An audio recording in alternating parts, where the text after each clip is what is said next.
everyone, and welcome to the Code Clarity podcast. I'm Rena. And I'm Jean.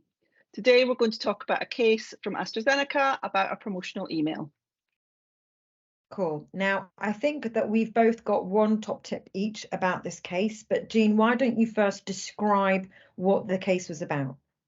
Okay, so this case was a promotional email that was being sent by AstraZeneca. They had it in the approval system with all of the main text in the body of it, and the subject line was in the description of the item. And it was the description of the item would be like the metadata in PromoMats? We usually call it the metadata in PromoMats. And it was also on an attachment. So like an example sort of final form of the email was in the attachment as well. Now, the signatory looked at it and was happy with it, so had approved it, ready to go into certification. It had went into certification, and unfortunately, the product manager decided that they would change the subject line between that approval and the certification stage.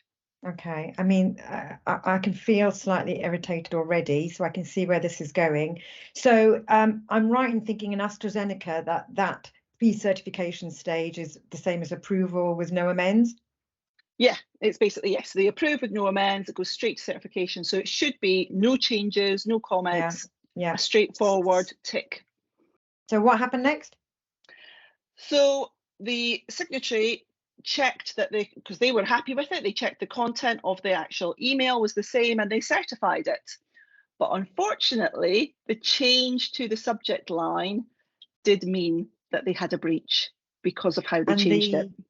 Okay. So on that cliffhanger, what was added to the subject heading? The brand name.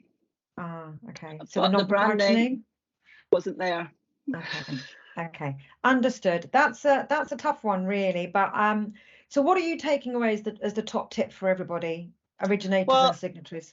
Yeah, I'm cheating actually. So the PMCPA in their ruling actually said that they felt that the subject line was such an important part of an email, as it was sometimes the only thing that people would see, that they couldn't understand why it was acceptable to just have it in the attachments and the description fields.